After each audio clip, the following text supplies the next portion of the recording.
Dale, what interesting facts, findings, or episodes do you recall from the earliest conferences? Well, the first thing that came to me when I saw that question was how much fun it was. It was just a joyous thing. People were cordial. It was good to step out of the full-fledged academic world and actually see friends. And those friends will always be in my mind. And I was thinking about some of these people who are in the Babson Pioneers, and I knew all of these people, at least everybody that's on the list, one way or another. But I really, I always looked forward to going to the Babson Research Conference. When I look at my academic career, it's the highlight of what I remember in my academic career. I remember going to France. We were in Fontainebleau, and a strike occurred at the end of the conference. And when they strike in France, they shut the roads down. The big tractor trailers get there, and there was no way you could get out of Fontainebleau to get back to Paris.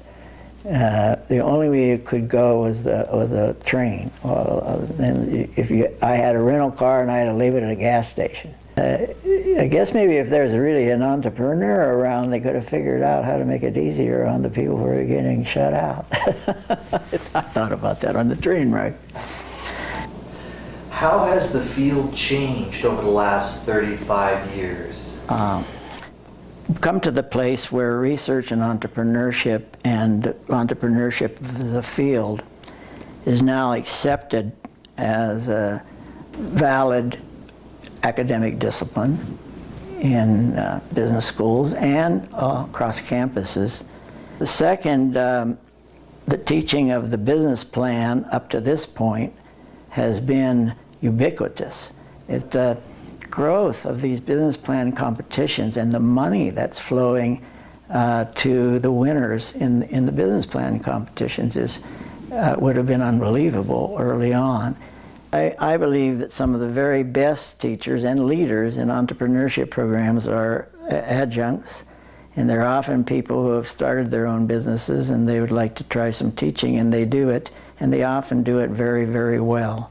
I used to think that we were taking the entrepreneur out of the research. In other words, you get studying entrepreneurship, doing research about entrepreneurship, and that we were forgetting the entrepreneur, the center of it. I looked at the 2012 big book on all of the presentations at the 2012 Babson conference. The 2013 is not out yet. And I was pretty amazed at the number of people who were studying the individual entrepreneur in some way or another. I don't see that in the journals. I see the human side out of research. What are the big trends you foresee in the future? When I saw that question, I said, boy, that could be forever fun. I think we're in a new era. And just for the heck of it, I call it the societal and robotic revolution. I thought there would be some time in my life, if I lived long enough, to see the universities actually have to re-examine what they are. And one, I think tenure is going out of the picture. I think it'll be a done deal. And so we won't be so bound to just publishing because we've got to publish. And I think people will be able to do more longitudinal, long-term research. Right now we see a huge problem with college graduates.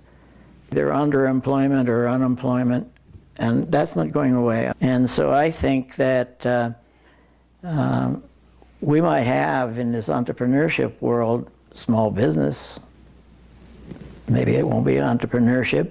We used to have small business courses.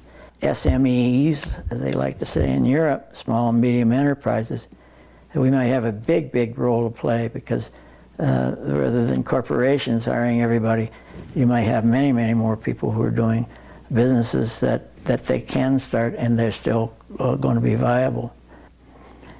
And I think there will be online entrepreneurship curricula, but I'm not sure they'll be taught by academics with PhDs.